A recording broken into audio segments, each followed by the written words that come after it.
तो चलिए, last class में जो फर्स्ट लेक्चर था थर्मोडायनेमिक्स का जो हमने अपलोड किया है उसमें थोड़ा सा प्रॉब्लम आ गई थी। उसमें 40 मिनट के बाद डबल वाइस आ रही है, ठीक है। तो इसलिए फिर से जहाँ से डबल वाइस आई है उसके आगे का हम फिर से अपलोड कर देंगे, ठीक। तो चलिए देखते हैं। तो वहाँ पे मैंने फर्स्ट लॉ तक पढ़ाया था, फर्स्ट लॉ के आगे डबल वाइस आई है न्यूमेरिकल से, ठीक है। तो फर्स्ट लॉ ऑफ थर्मोडायनेमिक्स क्या था हमारा? D U is equal to del Q minus del W, यही था हमारा फर्स्ट लॉ ऑफ थर्मोडायनेमिक्स। तो सबसे पहले हम इसका साइन कन्वेंशन सीख लेते हैं। क्या सीख लेते हैं? Sign convention.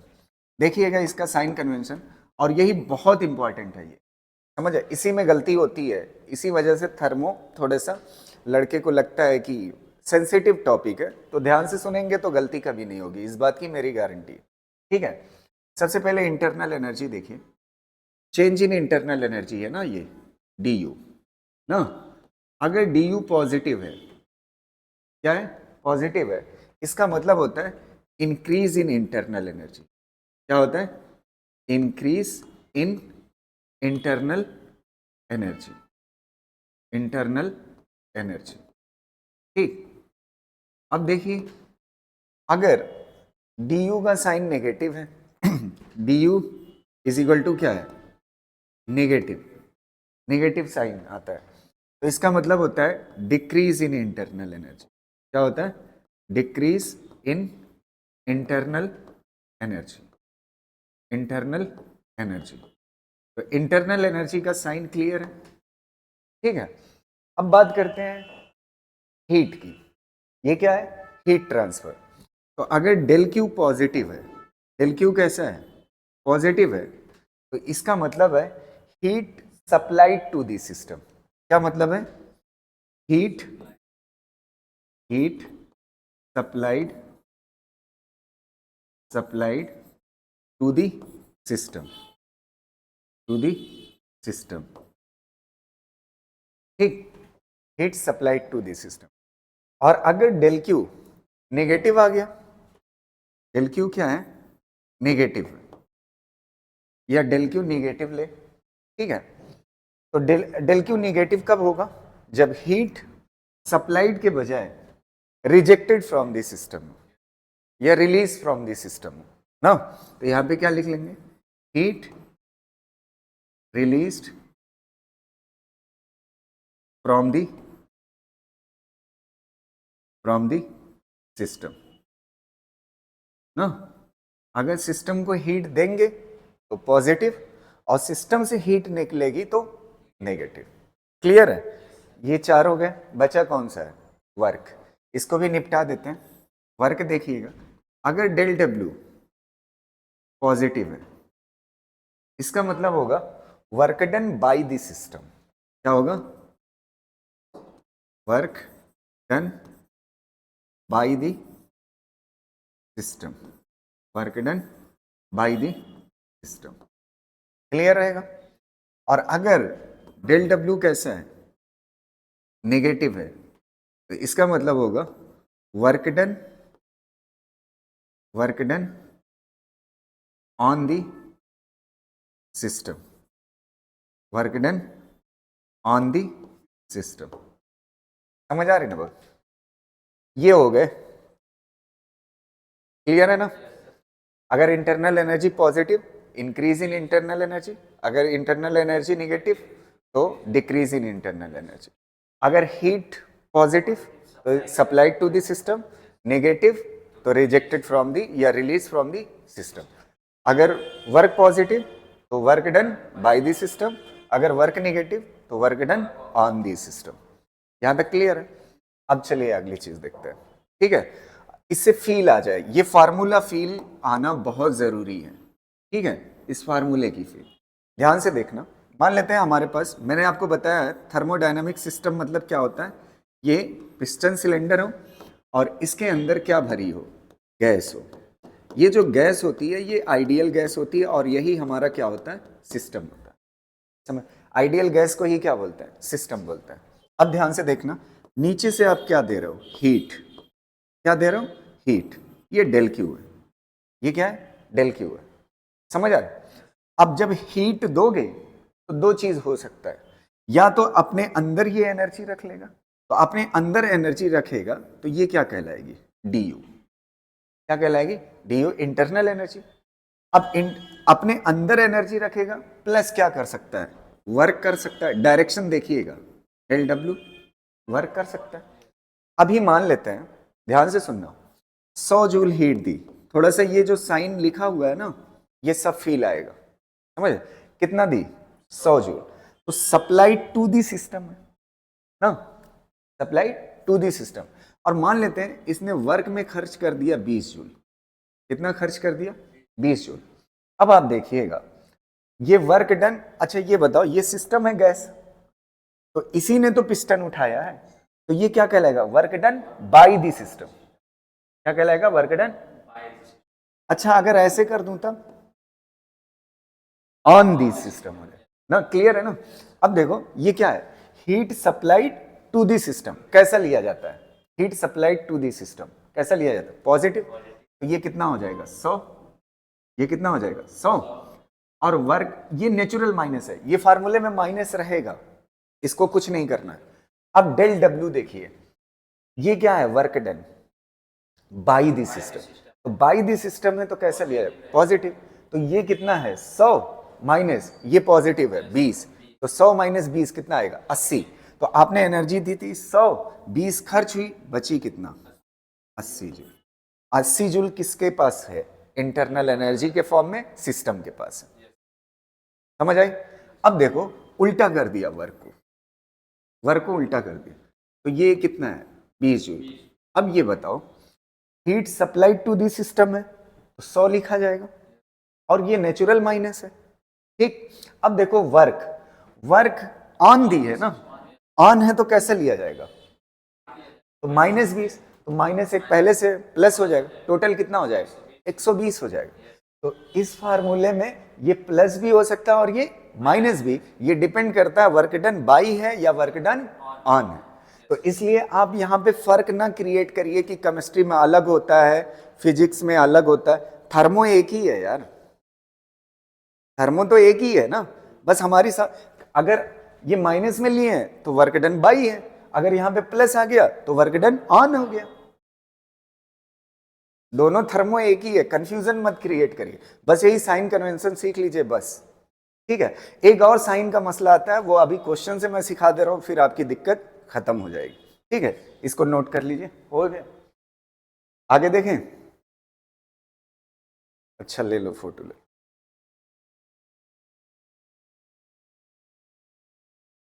ठीक, यहां तक क्लियर है।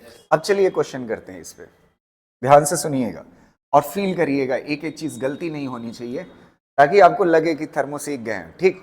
चलो ये वाला क्वेश्चन देखो, पढ़ो क्या कह रहा है, amount of heat added to the system, मतलब सप्लाइड टू दी सिस्टम। ये क्या चीज दी हुई है, हीट दी हुई है, कितना, 8 किलो जूल। फिर उसके बाद कह रहा है while internal energy is decrease by 12 kilo joule, internal energy decrease by 12 kilo joule. क्या पूछ रहा है, work done by this system. एक बार मैं फिर इस पे लाइन खींच दे रहा हूं, सबसे इंपॉर्टेंट लाइन यही होगी क्वेश्चन को सॉल्व करते। अब आप निकालिए work done by this system, first law of thermodynamics का क्वेश्चन है, d U is equal to del Q minus del W, यहां तक कोई दिक्कत नहीं। अब ये बताइए, ये क्या दिया हुआ है, हीट, और क्या है, एडेड मतलब सप्लाइड टू द सिस्टम, और सप्लाइड टू द सिस्टम क्या होता है, पॉजिटिव, तो ये कितना हो जाएगा, 8 किलो जूल। अब क्या दिया हुआ है, ये इंटरनल एनर्जी क्या लिखा हुआ है, डिक्रीज्ड, डिक्रीज मतलब माइनस 12 किलो जूल। ये कितना हो जाएगा, माइनस डेल डब्ल्यू, इसको इधर लेके आओ तो क्या हो जाएगा, प्लस, प्लस हो जाएगा डेल डब्ल्यू, इसको उधर लेके जाओ तो ये 8 kilo joule plus 12 kilo joule कितना हो जाएगा, 20 किलो जूल, 20 किलो जूल। आपका आंसर आ गया डेल डब्ल्यू। समझ आ रही ना, सिंपल सा है ना। अब अगली लाइन सुनिएगा, बस यहीं पे गलती होगी, यही चीज सीख लीजिएगा, आपका आंसर हो जाएगा। समझ आ रहा है? ध्यान से सुनिएगा, देखना ध्यान से। इसमें देखिएगा, अगर यहीं पे ये क्या लिखा हुआ है, इंटरनल एनर्जी डिक्रीज लिखा हुआ है ना, मैं क्वेश्चन चेंज कर रहा हूं, डिक्रीज की जगह पे आप क्या कर लीजिए, इंक्रीज कर लीजिए। ये दूसरा क्वेश्चन है, ये एक पार्ट हो चुका है। अब दूसरा क्वेश्चन, ये क्या लिखा हुआ है, इंक्रीज्ड। क्या लिखा हुआ है, इंक्रीज्ड ना, क्या लिखा हुआ है, इंक्रीज्ड। ठीक है, अब पूछा क्या है, work done by the system. अब आप देखिएगा, निकालिए work done by the system, लगाइए, D U is equal to क्या हो जाएगा, D U is equal to del Q minus del W ना। डेल क्यू कितना है, 8, और डी यू कैसा होगा, माइनस की जगह पे क्या आ जाएगा, प्लस हो जाएगा 12, और ये minus del W. Del W इधर ले आइए, del W is equal to 8 minus 12 कितना आ जाएगा, -4 किलो जूल। ये आ गया वर्क डन ना। अब देखिए, work done by the system पूछा है, क्या पूछा है, तो आप जानते हैं किस पे टिक करेंगे, माइनस वाले पे, कोई दिक्कत नहीं है। जैसे ऑप्शन दिया होता ना, ऑप्शन ए होता 4 किलो जूल, ऑप्शन बी होता -4 किलो जूल, ऑप्शन सी होता 2 किलो जूल, ऑप्शन डी होता -2 किलो जूल। तो आपका किस पे टिक होता, माइनस वाले पे। किस पे टिक होता, माइनस वाले पे, कोई दिक्कत नहीं है। यही आया वर्क डन बाई। अब अगला सुनिएगा, अब यहीं पे गलती होती है, यही चीज कंसंट्रेट करके सुन लीजिएगा।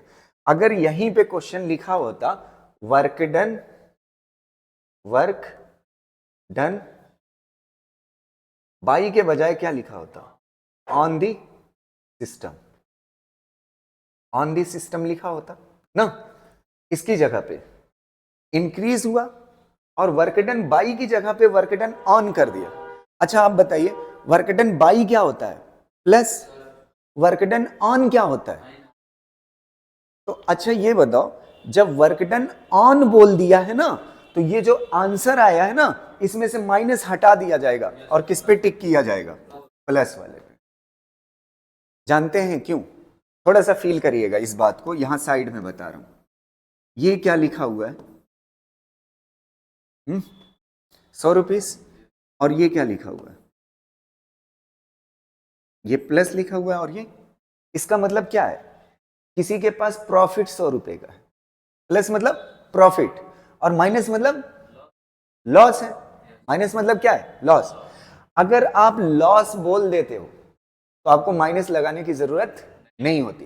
तो work done on the system minus होता है, तो ऑन बोल दिए है ना, तो अब माइनस की क्या जरूरत है, समझ पा रहे हो ना। अगर आप प्रॉफिट बोल दियो तो प्लस की जरूरत नहीं है, ये मैथ के हिसाब से है, ये माइनस मतलब लॉस। तो जब लॉस बोल दिया हूं तो अब माइनस क्यों बोलोगे, समझ।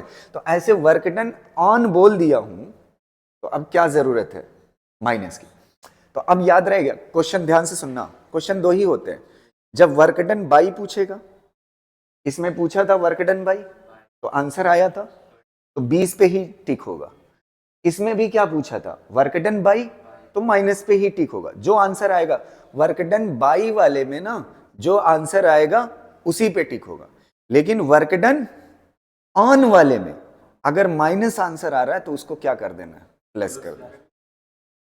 अच्छा एक बात फील करो, अगर वर्क डन बाई होता है तो क्या होता है, प्लस, और अगर वर्क डन बाई माइनस आ रहा है तो इसका मतलब वर्क डन बाई माइनस का मतलब समझ रहे हो। वर्क डन बाई क्या होना चाहिए, आप जवाब दीजिए। बाई का मतलब क्या होता है, प्लस। बाई का मतलब क्या होता है, प्लस होता है। तो वर्क डन बाई अगर माइनस आ गया तो इसका मतलब बाई नहीं है, ऑन है।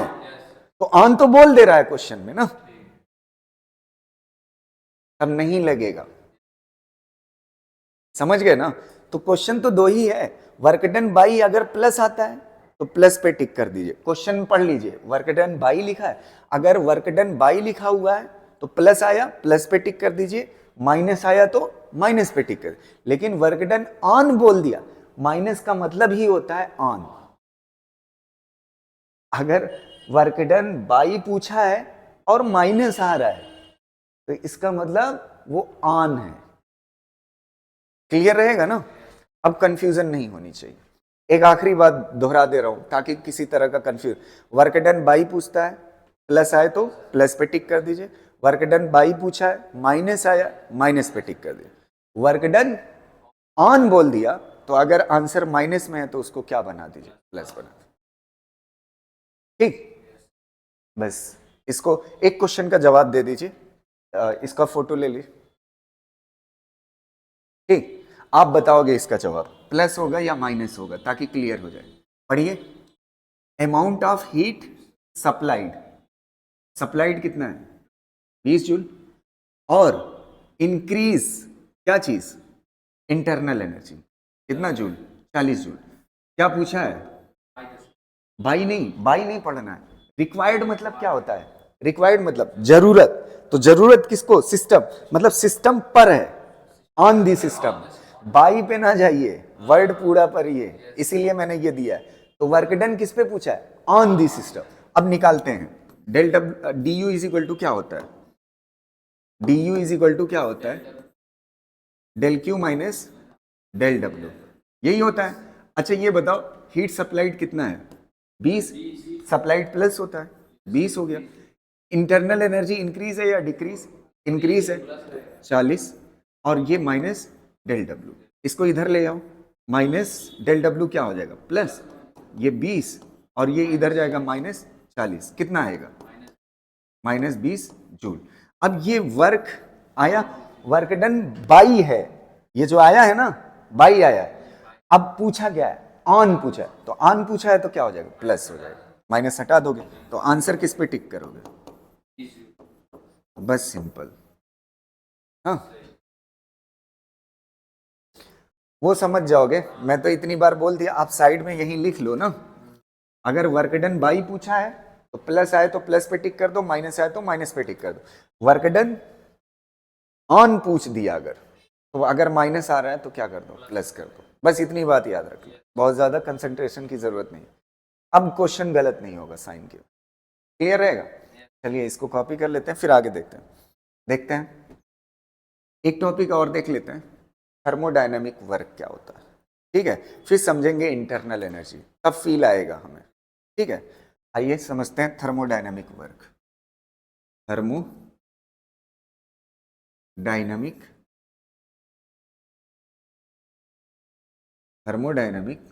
वर्क, थर्मोडायनेमिक वर्क क्या होता है ये समझते हैं। तो आपने मैकेनिक्स में पढ़ा है वर्क, वर्क क्या होता है, force into displacement, force into displacement क्या कहलाता है, वर्क कहलाता है। अभी जस्ट फ्लूइड पढ़ के आ रहे हैं, इससे पहले फ्लूइड पढ़ाया मैंने। फ्लूइड में आपने पढ़ा है प्रेशर इज इक्वल टू क्या होता है, फोर्स पर यूनिट एरिया। तो फोर्स इज इक्वल टू क्या हो जाएगा, प्रेशर इनटू एरिया ना। तो फोर्स की जगह पे आप लिख सकते हो, तो ये क्या हो जाएगा, pressure into area into displacement ना। और ये फ्लूइड मैकेनिक्स में ही पढ़ाया है, एरिया इनटू डिस्प्लेसमेंट वॉल्यूम कहलाता है, एरिया इनटू डिस्प्लेसमेंट वॉल्यूम कहलाता है। तो ये क्या हो जाएगा P और ये क्या हो जाएगा dV। थोड़ा सा अभी मैं फील देता हूं, ये आ जाएगा वर्क। ये किस में पढ़ा है आपने, मैकेनिक्स में। ये किस में पढ़ा है आपने, पढ़ना किस में है, थर्मोडायनामिक्स। हाँ, थर्मोडायनामिक्स में सारी चीजें किससे डील होगी, प्रेशर से।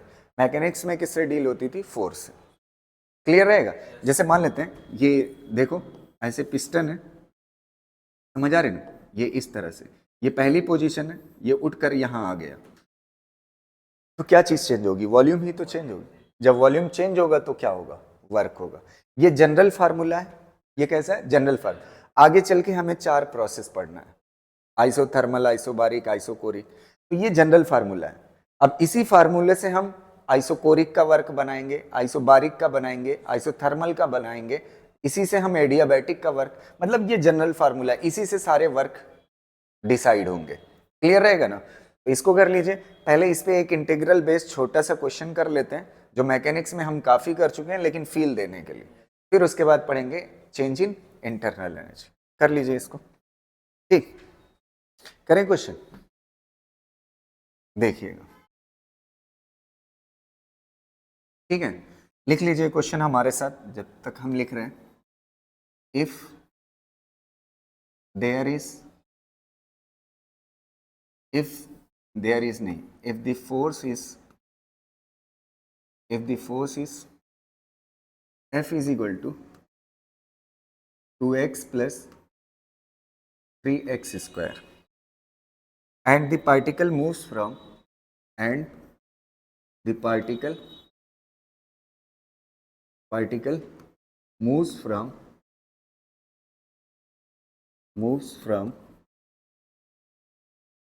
from x is equal to 0 to x is equal to 2 meter. The work done in 12 joule, the work done, sorry, find the work done, find the work done. ये question है हमारा, ठीक है। चलिए इसको समझते हैं। एक मिनट सुनिएगा, ये क्वेश्चन मैकेनिक्स का है, अभी मैं इसको रिलेट करके थर्मो का बदल दूंगा। पहले एक समझते हैं ना। आपसे क्या पूछा है, वर्क डन। मैकेनिक्स में वर्क डन का फार्मूला क्या होता है, del W is equal to force into displacement, यही होता है ना। अब आपको लिमिट दी हुई है यहां से यहां तक, ये किसकी लिमिट है, एक्स की। तो इंटीग्रेशन किसके रिस्पेक्ट में, एक्स के। तो यहाँ पे लिमिट लगा दो, क्या लिखा हुआ है 0, और दूसरी लिमिट क्या है 2 ना। 0 से कहाँ तक, 2 तक लगा दिया लिमिट। f की वैल्यू दी हुई है, कितना दी हुई है, f की value 2x plus 3x square, और यहाँ पे क्या है dx ना। एक काम करते हैं, इसको मल्टीप्लाई कर लेते हैं, जिनका इंटीग्रेशन कमजोर है ना। अगर सीख चुके हो तो कोई दिक्कत नहीं, पहले इसको मल्टीप्लाई कर लो, 2 पार्ट में तोड़ दो, 0 to 2, और ये कितना है 2x, और मल्टीप्लाई कितना हो जाएगा dx, बीच में क्या है प्लस, लिमिट 0 से 2, और ये कितना है 3x स्क्वायर, और क्या हो जाएगा dx। अब देखो इंटीग्रेशन कैसे करते हैं, 2 बाहर आ जाएगा, 2 बाहर आ जाएगा, और x की पावर में एक क्या हो जाता है ऐड, तो कितना हो जाएगा 2, और यही पावर कहाँ लिख लेते हैं नीचे, और लिमिट कहाँ से कहाँ तक 0 से 2। यही काम इसमें करेंगे, 3 बाहर आ जाएगा, 3 बाहर आ गया, और एक क्या कर लेंगे पावर में ऐड, तो 3, और यही पावर नीचे, और लिमिट कहाँ से कहाँ तक 0 से 2 ना। अच्छा कुछ कट रहा है, 2 से 2, 3 से 3 ना। अब पहले ऊपर वाली लिमिट रखते हैं, ऊपर वाली लिमिट रखोगे तो 2 की पावर कितना हो जाएगा 2, लोअर लिमिट 0 है, लगाने की जरूरत नहीं, प्लस ये वाला रखोगे लिमिट, 2 की पावर कितना हो जाएगा 3, लोअर लिमिट 0 है, लगाने की जरूरत नहीं, ये कितना हो जाएगा 4, प्लस ये कितना हो जाएगा 8, आंसर कितना हो जाएगा 12 जूल। बस हो गया, वर्क निकल आया, समझ आया। अब देखिए थर्मोडायनामिक्स में कैसे बदलते हैं। थर्मोडायनामिक्स में वर्क डन क्या होता है, वर्क डन क्या होता है P dV होता है ना। तो यहाँ पे लिमिट जो चाहिए होगी वो किसकी चाहिए होगी, वॉल्यूम की। तो यहाँ पे क्या हो जाएगा, वॉल्यूम 0 से वॉल्यूम 2 मीटर क्यूब, वॉल्यूम के फॉर्म में हो गई लिमिट। और यहाँ पे किसका चाहिए, फोर्स की जगह पे क्या चाहिए, प्रेशर। तो ये प्रेशर की इक्वेशन कर दो, प्रेशर, और किस फॉर्मेट में चाहिए, वॉल्यूम के। जैसे यहाँ पे डिस्प्लेसमेंट के फॉर्म में लिखी थी, यहाँ पे क्या हो जाएगा वॉल्यूम, तो ये क्या हो जाएगा 2v, और ये क्या हो जाएगा 3v का होल स्क्वायर ना। अब अगर वर्क पूछता है तो प्रेशर की जगह पे ये इक्वेशन आ जाएगी ना, और लिमिट वही रहेगी 0 से कहाँ तक 2 तक, फिर आंसर वही आ जाएगा वर्क का 12 जूल। तो ये किस में बदल जाएगा क्वेश्चन, थर्मो में। तो आपको बहुत सारे ऐसे क्वेश्चन मैंने वर्क और एनर्जी में कराए हैं, तो आप आराम से थर्मो के लिए कर सकते हो। क्लियर है, बस आपको दिखाना था ताकि आपका कॉन्सेप्ट रिमाइंड हो जाए। क्लियर है ना, कर सकते हो, ले लीजिए इसको, फिर समझते हैं आगे।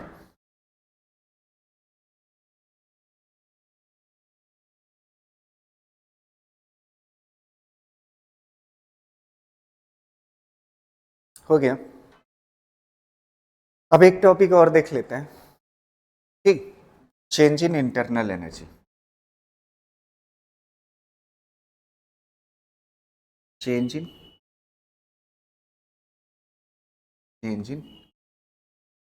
Internal energy.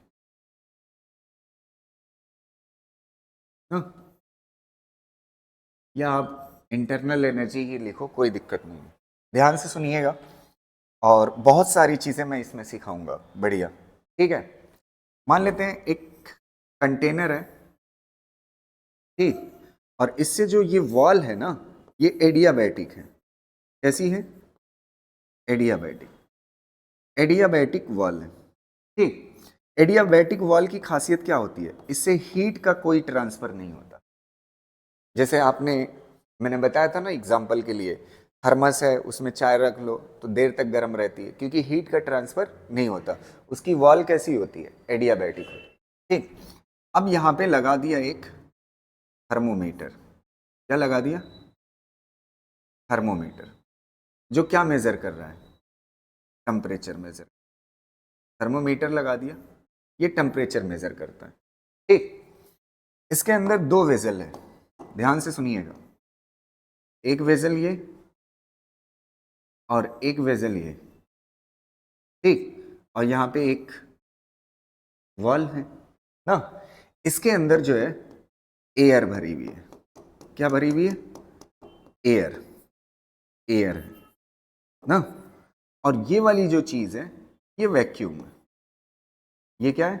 वैक्यूम। वैक्यूम मतलब कुछ भी नहीं, कुछ भी नहीं ना, ये खाली है। और यहाँ पे क्या है? एयर है, और इसमें भरा हुआ है कुछ लिक्विड फ्लूइड भरा हुआ है, ठीक।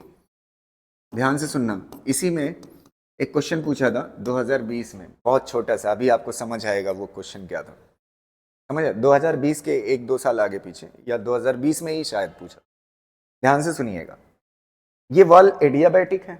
एडियाबैटिक से हीट का ट्रांसफर क्या होता है? जीरो।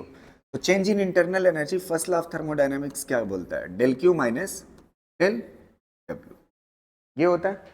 अच्छा, हीट का ट्रांसफर क्या है?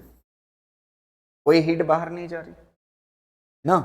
अब हमने एक्सपेरिमेंट किया, पहले मैं आपको फील कराता हूं, ये बस आपको समझाने के लिए मैं यूज कर रहा हूं, क्योंकि हमें कॉन्सेप्ट को रखना है, समझ आ रही ना अपने जहन में। तो सही गलत वो बात की बात है, खाली मेरा मकसद क्या है, आप आसानी से अपने दिमाग में रख सकें इस बात को। थोड़ा सा फील करिएगा। अगर इस वॉल को खोल दूं मैं, इस वॉल को क्या कर दूं? खोल दूं, तो इस वॉल को जब खोलूंगा तो ये एयर इसमें जाएगी ना, इस वाले में जाएगा। अच्छा, इस वाले में जाएगा तो गैस का वॉल्यूम बढ़ जाएगा कि नहीं? पहले ये किसके अंदर है? 1 लीटर के अंदर। अगर ये भी 1 लीटर है, तो खोलने के बाद इसका वॉल्यूम 2 लीटर हो जाएगा। वॉल्यूम क्या हो गया? चेंज। वॉल्यूम क्या हो गया? चेंज।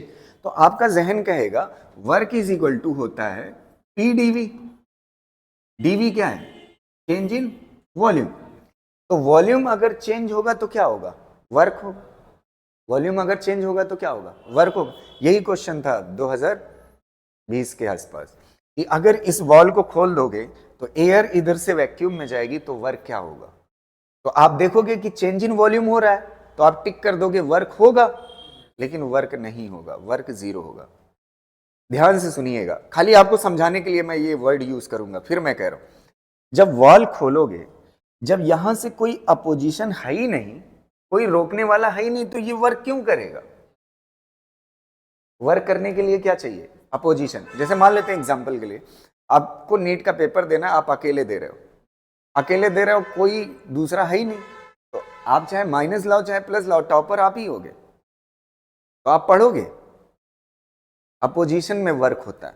तो यहां पे कोई वैक्यूम है, वैक्यूम मतलब कुछ नहीं। अगर कुछ नहीं है तो वॉल्यूम भले ही चेंज हो रहा है, वर्क नहीं होगा। समझ आ रही ना भाई? फोर्स तो लगना चाहिए ना। वर्क की डेफिनेशन क्या होती है? Force into displacement. डिस्प्लेसमेंट तो हुआ, गैस गई यहां से यहां, लेकिन आप मुझे ये बताइए, फोर्स लगा? फोर्स कहां लगेगा? समझ आ रही है? अब ओरिजिनल कॉन्सेप्ट बताता हूं। प्रैक्टिकली ये देखा गया, यहां पे टेम्परेचर चेंज नहीं हुआ, यहां पे टेम्परेचर। अच्छा ये बताओ, जब ये गैस यहां से यहां जाती, अगर कुछ वर्क होता, वर्क मतलब एनर्जी, तो एनर्जी कुछ यहां से यहां जाती और यहां से यहां जाती तो इसके टेम्परेचर में चेंज आता, तो इसका मतलब वर्क नहीं हुआ है, तभी तो इसके थर्मोमीटर की रीडिंग में कोई बदलाव नहीं आया। अगर कोई बदलाव नहीं आया तो इसका मतलब वर्क भी क्या है, जीरो। समझ? तो जब एयर इधर से जाएगी वैक्यूम में तो वर्क क्या होता है, जीरो होता है। तो वर्क जीरो होता है, तो चेंज इन इंटरनल एनर्जी क्या हो गया, जीरो। हाँ। अच्छा एक बात बताओ, थोड़ा सा फील करना, वॉल्यूम चेंज हुआ है कि नहीं, हकीकत में हुआ है, वॉल्यूम चेंज हुआ है। और मैंने बताया है ये जो सिस्टम हम पढ़ रहे हैं ये आइडियल गैस का, एयर लगभग क्या होती है, आइडियल गैस। आइडियल गैस की इक्वेशन क्या होती है, PV is equal to nRT ना। अगर आपका वॉल्यूम चेंज हुआ है तो प्रेशर भी चेंज होगा। अगर आपका क्या चेंज हुआ है, वॉल्यूम, वॉल्यूम चेंज होगा तो क्या चेंज होगा, प्रेशर। तो आपका प्रेशर और वॉल्यूम दोनों चेंज हुआ, प्रेशर और वॉल्यूम दोनों चेंज हुआ। अच्छा अगर वॉल्यूम बढ़ा है तो प्रेशर कैसे बैलेंस करेगा, टेम्परेचर क्या रहा है, थर्मोमीटर की रीडिंग कैसी है, फिक्स्ड है, कांस्टेंट है। तो टेम्परेचर कांस्टेंट कब रह सकता है, अगर ये वॉल्यूम बढ़ रहा है तो प्रेशर को घटना पड़ेगा ताकि टेम्परेचर क्या रहे, कांस्टेंट रहे ना। तो प्रेशर और वॉल्यूम दोनों क्या हुए, चेंज, लेकिन टेम्परेचर चेंज नहीं हुआ और इंटरनल एनर्जी भी चेंज नहीं हुई। तो इससे पता चलता है इंटरनल एनर्जी प्रेशर और वॉल्यूम पे डिपेंड नहीं करती।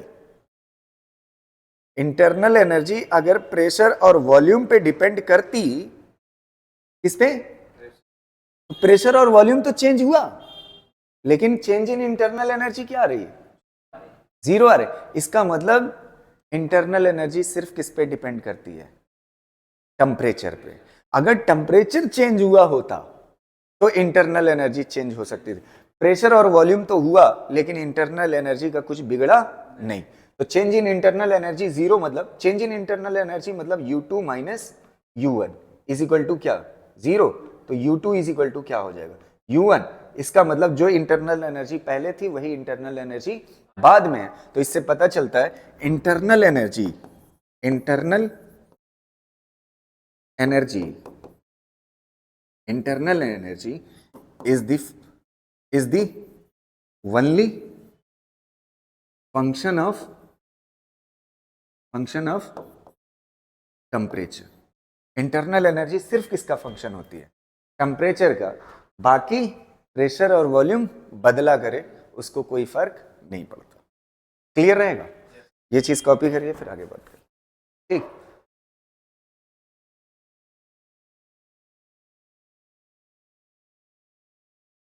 चलो अब देखो, एक यहां से देखो क्या मिला हमें, ध्यान से सुनना कि internal energy is only function of temperature. हाँ, इंटरनल एनर्जी डायरेक्टली प्रोपोर्शनल क्या होती है, टेम्परेचर। प्रोपोर्शनलिटी हटाओगे तो क्या आएगा, इक्वल आएगा, और एक क्या आएगा, कांस्टेंट है। क्या आएगा, कांस्टेंट है। आपको पता है मैं इस कांस्टेंट के बारे में केटीजी में जिक्र कर चुका हूं, ठीक है। इसकी जगह पे आप क्या लिख सकते हो, CV, और ये क्या होगा, DT, ये क्या हो जाएगा, DU ना। ये हो गया इंटरनल एनर्जी का फार्मूला ना। ये क्या है, CV, ये क्या है, DT। अभी मैं फील दूंगा फिर भी भले ही पढ़ाया है, ध्यान से सुनते जाइएगा, बस मजा आएगी। तो इंटरनल एनर्जी का फार्मूला क्या हो गया, CV DT। CV क्या है, प्रोपोर्शनलिटी कांस्टेंट। क्लियर रहेगा ना। DU change in internal energy, DT temperature difference. यहां तक कोई दिक्कत नहीं ना। अब मैं थोड़ा सा याद दिला दूं, जब मैंने आपको केटीजी पढ़ाया था तो मैंने बोला था इंटरनल एनर्जी की इक्वेशन में टेम्परेचर को छोड़ करके जो भी बचता है उसे CV कहता है। इस तरह से पढ़ाया था, क्लियर है ना। अब देखिए एक चीज आप समझिए ध्यान से, यहां पे देखिए इंटरनल एनर्जी के 3 फार्मूले हो सकते हैं। अब इसमें गलती होती है, कई बार बड़ी कंफ्यूजन होती है जब आप बढ़िया से पढ़ते हो ध्यान दे करके ना, तो वो कंफ्यूजन आज दूर हो जाएगी। ध्यान से सुनना, CV ऐसे लिखा होता है, CV, और उसकी वैल्यू लिखी होती है और उसकी यूनिट लिखी होती है जूल पर केजी, सॉरी, जूल पर केल्विन लिखा होता। ये के मतलब केल्विन है। अगर मुझे किलोग्राम लिखना होगा तो जी लगाऊंगा। ये केल्विन है, ये क्या है, केल्विन है, जूल पर केल्विन। अब आप थोड़ा सा सोचो, एक मिनट, अगर सीवी की यूनिट जूल पर केल्विन है तो यहाँ पे जूल पर केल्विन आएगा, जूल पर केल्विन आएगा। अच्छा, टेम्परेचर डिफरेंस की यूनिट क्या होती है, केल्विन। केल्विन केल्विन कट जाएगा, क्या बचेगा, जूल। इसका मतलब सही लिखा हुआ है, ठीक है। अब कभी कभी क्या होता है, यही सीवी देता है और उसकी यूनिट लिख देता है जूल पर केजी केल्विन लिख देता है, ऐसे लिख देता है, जूल पर केजी केल्विन लिख देता है। समझ पा रहे हैं ना। अब इसको सोचिए, अब इससे दाल नहीं गलेगी। एक बात बताओ, यहां पे सीवी डीटी लिखो ना, सीवी की यूनिट ये है जूल पर केजी, और क्या है, केल्विन ना। अच्छा ये बताओ, डीटी का यूनिट क्या होती है, केल्विन। तो केल्विन से मल्टीप्लाई करोगे तो केल्विन जाएगा। अभी क्या बच रहा है, जूल पर केजी बच। केजी को हटाने के लिए किससे मल्टीप्लाई कर दूं, मास से। किससे मल्टीप्लाई कर दूं, मास से। अब ये हो गई डीयू। जब सीवी ऐसे दिया होगा तो सीवी डीटी फार्मूला होगा, और जब सीवी ऐसे दिया होगा यूनिट, तब एमसीवी डीटी होगा, तब जाके जूल बचेगा ना। अब देखो यहां पे केजी से मल्टीप्लाई करोगे, केजी केजी कैंसिल, अब क्या बचा, जूल। अब एनर्जी का फार्मूला है ना। एक और देखिए, तीसरा, अगर यहां पे सीवी की यूनिट ये दी है, CV is equal two joule पर मोल केल्विन, ये दिया हुआ जूल पर मोल केल्विन। अच्छा ये बताओ, सीवी लिखा, डीटी लिखा ना, इसकी यूनिट क्या है, जूल पर मोल केल्विन। अच्छा इस केल्विन को ये डीटी का केल्विन हटा देगा ना। अब किसको हटाना है, मोल को, तब एनर्जी बनेगी ना। मोल को हटाना, तो मोल को हटाने के लिए मैं क्या करूंगा, मोल को हटाने के लिए मोल से मल्टीप्लाई कर दो, तो मोल क्या हो जाएगा, यहां पे क्या आ जाएगा, मोल। मोल मोल क्या हो जाएगा, फिर बन जाएगी जूल। तो इससे पता चला, अगर सीवी की यूनिट ये है तो सिर्फ डीटी से मल्टीप्लाई करना। अगर सीवी की यूनिट ये है तो एम सीवी डीटी फार्मूला होगा। अगर सीवी की यूनिट ये लिखी हुई है तो ये पढ़ फार्मूला होगा। तो आपको क्वेश्चन पढ़ना होगा कौन सा दिया हुआ है, समझ आ रहा है। अब नाम से सीखते हैं, ध्यान से सुनना और फील करना है। इसको मैं समझाने जा रहा हूं होता क्या है। सबसे पहले ये वी का मतलब मैं आपको समझा। वी मतलब होता है कांस्टेंट वॉल्यूम पे। अगर यहां पे पी लिखा हो तो कांस्टेंट प्रेशर पे ना। अब देखो इसका नाम होता है, ध्यान से सुनना, आपको फील आ जाएगा। इसका नाम होता है हीट कैपेसिटी। क्या नाम होता है, हीट कैपेसिटी, हीट कैपेसिटी। इसका नाम होता है स्पेसिफिक हीट कैपेसिटी। क्या नाम होता है, स्पेसिफिक हीट कैपेसिटी, कैपेसिटी ना। और इसका नाम होता है molar, molar heat, molar heat capacity, molar heat capacity, capacity. ध्यान से सुनना, मोलर हीट कैपेसिटी, तीनों का नाम हो गया। अब फील करिए, सबसे पहले मैं इसका समझाता हूं मीनिंग। ध्यान से सुनना, कोई बॉडी है जिसका मास 1 kg है। कितना है, 1 kg। ये 1 kg निपट गया, पहली शर्त। बचा क्या, 1 केल्विन। किसी 1 kg बॉडी का 1 केल्विन टेम्परेचर बढ़ाओ। कितना बढ़ाओ, 1 केल्विन। 1 केल्विन बढ़ाने के लिए किसकी जरूरत पड़ेगी, हीट की। ये क्या लेगा, टेम्परेचर कब बढ़ता है, हीट लेता है। तो 1 kg बॉडी का 1 केल्विन टेम्परेचर बढ़ाने के लिए, जूल मतलब एनर्जी, जो एनर्जी की जरूरत होगी, जो हीट की जरूरत होगी, उसे ही क्या बोलते हैं, स्पेसिफिक हीट कैपेसिटी। नहीं समझ आई, 1 kg बॉडी का 1 केल्विन टेम्परेचर बढ़ाने के लिए किसकी जरूरत होगी, हीट की। जो हीट की जरूरत होगी उसे क्या बोलेंगे, स्पेसिफिक हीट कैपेसिटी। मतलब 1 kg की बॉडी होगी, 1 केल्विन टेम्परेचर बढ़ाने के लिए जितना एनर्जी की जरूरत होगी उसे ही क्या बोलेंगे, स्पेसिफिक हीट कैपेसिटी। अब इसको डिफाइन कर सकते हो आप, कितना हो, 1 मोल कोई चीज हो, कितना हो? 1 मोल। उसका कितना बड़ा हो? 1 केल्विन। जो एनर्जी की जरूरत होगी उसे क्या बोलेंगे? Molar heat capacity. समझ आ रहा है? अब इसको देख लीजिए, ये सादा हीट कैपेसिटी है। इसका मतलब ये केजी 1 केजी की नहीं है या 1 मोल की नहीं है, ये कोई बॉडी है जो भी उसका मास हो, मतलब 1 केजी छोड़ के या 1 मोल छोड़ करके किसी भी मास की बॉडी है। इसका मतलब मास यहां से क्या कर दो? हटा दो। कोई बॉडी है, अब क्या बोलेंगे? कोई बॉडी है जिसका कितना टेम्परेचर बढ़ाना है? 1 केल्विन। उसके लिए जो हीट की जरूरत होगी उसे क्या बोलेंगे? Heat capacity. समझ गए इसकी डेफिनेशन? बस शर्त क्या है? ये जो भी काम करना है किस पे करना है? कांस्टेंट वॉल्यूम पे करना है। क्लियर है? अब देखो एक और जबरदस्त चीज, इस पे 1 साल क्वेश्चन आया, कल हो सकता है नेक्स्ट क्लास में मैं कराऊं, ठीक है? वो ध्यान से सुनना। इसको क्या बोलते हैं? सीवी को, जब यूनिट जूल पर केल्विन होती है, हीट कैपेसिटी बोलते हैं। अच्छा, इसको क्या बोलेंगे? थोड़ा ध्यान से देखो, रुक जाओ।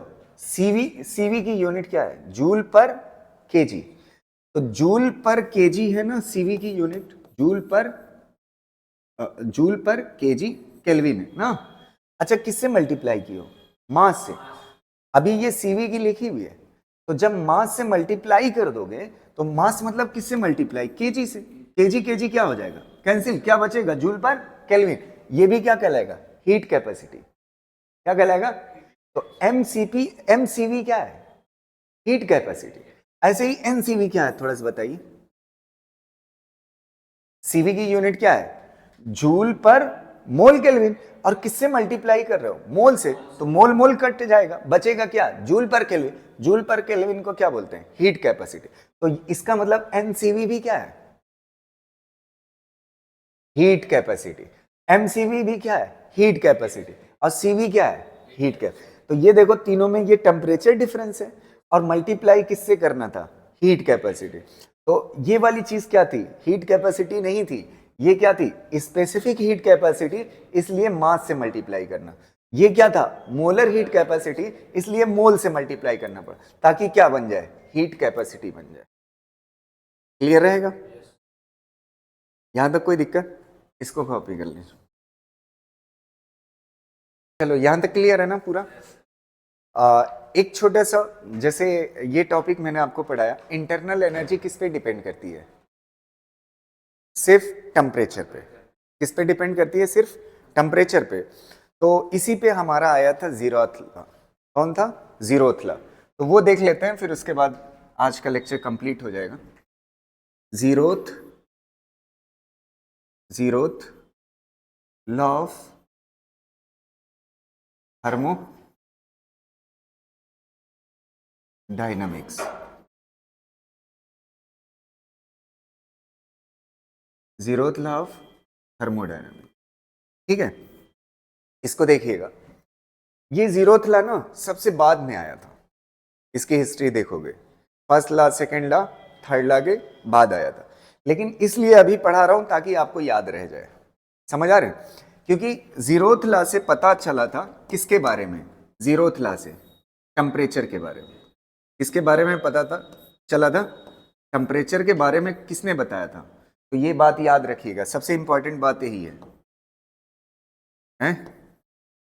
किससे पता चला था टेम्परेचर के बारे में? और इंटरनल एनर्जी के जस्ट बाद पढ़ा रहा हूं, internal energy function of temperature होती है, ठीक है? तो यहां से याद रख पाओगे आप। ये पहली चीज हो गई, ठीक है? जीरोथ लॉ से क्या पता चला था? टेम्परेचर। और ये बहुत कुछ खास है नहीं, बस यही काम की बात थी। और खाली मैं बता देता हूं आपके लिए, बचपने में बहुत पढ़े होंगे कि अगर एक बॉडी ये है ए नाम की ना, और यहां पे एक बॉडी है कौन से नाम की? बी नाम की ना। अच्छा, ये दोनों किसमें है? Thermal equilibrium. किसमें है? इक्विलिब्रियम में। ये दोनों किसमें है? थर्मल इक्विलिब्रियम में। तो अगर यहां पे एक तीसरी बॉडी है जिसका नाम क्या है? सी, ये ए के साथ किसमें है? थर्मल इक्विलिब्रियम ना। तो क्या है? बी किसके साथ है और सी किसके साथ है? अगर थर्मल इक्विलिब्रियम मतलब क्या होता है? दोनों का टेम्परेचर क्या है? सेम। जो टेम्परेचर इसका है वही इसका है, और ये इसके साथ भी है, तो जो टेम्परेचर इसका है वही इसका है, इसका मतलब इसका और इसका भी टेम्परेचर क्या होगा, सेम होगा। यही है जीरोथ लॉ, इसका और इसका भी क्या होगा, सेम होगा। तो कैसे कहा जाता है कि अगर ये दोनों आपस में इक्विलिब्रियम में, ए और बी, और ए और सी आपस में इक्विलिब्रियम में, तो 100% बी और सी भी होंगे।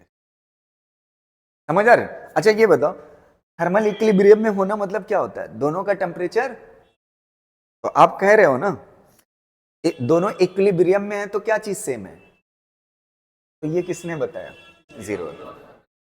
क्लियर रहेगा ना, क्लियर है ना, तो यही है जीरोथ लॉ बस। ठीक है, बाकी इससे आगे कल देखेंगे। Thank you.